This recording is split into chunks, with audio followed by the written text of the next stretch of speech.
Hello, my name is Esther Hannah Kwaw, and I am the Communications and Missions Engagement Personnel for Ask a Midwife Ghana. Ask a Midwife Ghana is a non-governmental organization made up of professional midwives who are dedicated to our services all over the regions of Ghana. We aim to contribute our quota to the reduction of maternal and neonatal mortality in Ghana. Ask a Midwife Ghana periodically sets time to bring education to the public to enable them to be well informed about their reproductive health information. Today on our education segment, I will take you through preconception care. Do you know anything about preconception care? How well are you informed about preconception care? Let us learn something about preconception. So preconception care is the provision of biomedical, behavioral, and social interventions to a woman or couple before conception.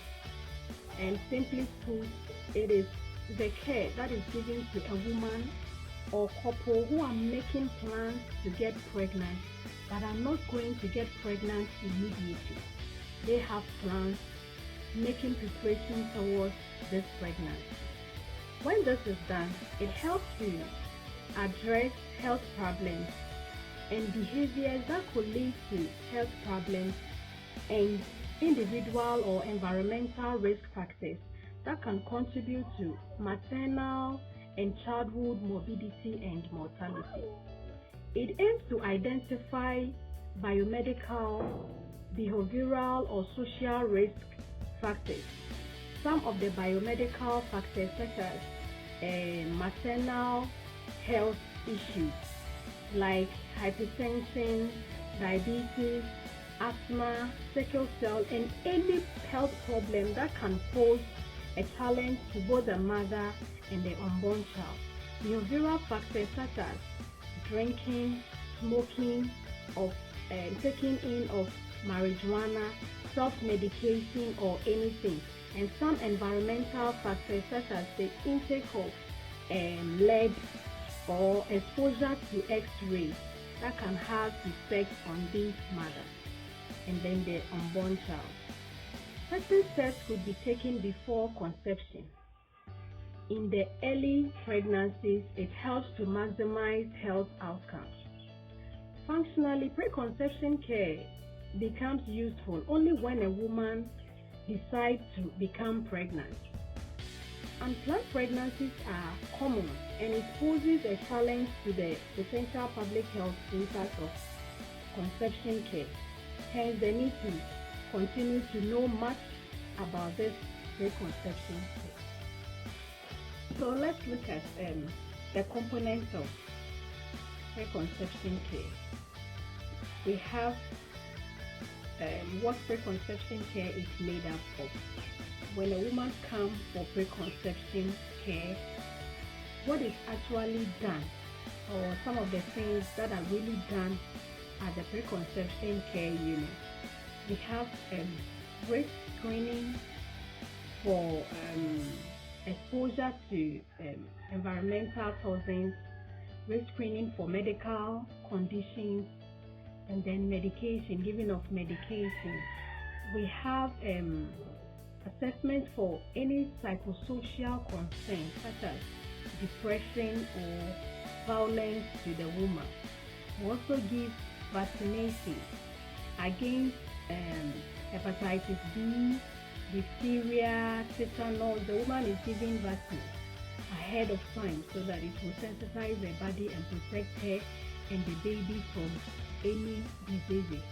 We also have genetic counseling to consider the chances of hereditary diseases that is coming from the mother or the man or both families. We look at all those ones, and then where referral is needed, we give appropriate referral for specialists to handle these couples. they have the opportunity to be educated on nutrition and then their diet. That will help them to prepare their body when the time is due for the woman to carry pregnancy. And we will screen them for substance usage, the use of marijuana, smoking of cigarettes, taking in of alcohol. People are chronic abusers of alcohol. How well can we help them to refrain from such acts? We look at it and then help them. We also look at infertility and subfertility issues and how to help these couples be able to have their own child where possible. We look at sexually transmitted infections, STIs of all sorts, HIV, gonorrhea, syphilis. We look at all these things. If any of them or both couples are having infection, they are treated appropriately before the time of conception is due. We also look at too early or unintended pregnancy that can lead to unsafe abortion. Maybe the couple have the intention of having a child one day, but as it stands now, they are not ready. So how well do we help them? And then when they are ready, how do we also help them? To take you through all this. Now let's look at some of the interventions that are really used in preconception. The preconception period refers to any time from 3 months to a year before conception or pregnancy. The aim of preconception care is to improve the maternal and child health and the general health of the man through prevention of diseases and the management of risk factors that affect pregnancy outcomes and the health of future generations. The individual's responsibility across the lifespan encourages every woman, man and couple to have a reproductive life plan. That is the number of children to have, when to have them, and then considering their own individual values and life goals. All these need to be considered before one now make the steps towards pregnancy. We will also look at the importance of preconception. So let's look at the importance of preconception care. Why it is very necessary that we have preconception care. Preconception care has a lot of benefits, not just to the woman, but to the child and to the family and even to the society at large.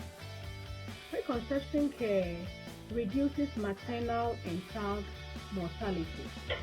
When the woman is known ahead of time, her history is known, she's taken through a whole lot of education, it helps us to have enough time to care for her. So this can help to reduce maternal and child mortality. It prevents unintended pregnancy. Some couples who are sexually active may not be willing to have child at that time. So you are going to be taken through reproductive health education, and then you make informed decision and you make a choice so that you are giving the best family planning method based on your own choice to prevent any unplanned pregnancy. It prevents complications during pregnancy and delivery. There are a lot of complications during pregnancy and delivery. When you know your healthcare provider ahead of time, it helps you to have some kind of you have some kind of relationship with her. Contacts are exchanged. Anytime there is any problem, you can call them so that some pregnancy will not lead to complications that will pose risk to the woman's health and that of the child too. It also helps to prevent stillbirth, preterm delivery, or low birth weight delivery, as the mother is going to be educated and given a lot of care. When there is no improvement in the pregnancy or the nutrition, if there is any sign of anemia, all those things are corrected so that it helps the mother to deliver a healthy baby. It also prevents neonatal infections. It helps the mother to make the mother or the woman or the couple to make informed decisions about their fertility health. It is cost saving more than during the perinatal period. During this time, because you have been taken care of ahead of time, you will not reach a stage where the pregnancy now become a problem, where you have to spend a lot of money on medication and other things. You are taken care of before the pregnancy comes. So it helps to save the couple money. It also contributes to social and economic development. The government is not now going to spend a lot of money on logistics and drugs. So it helps to save this mother.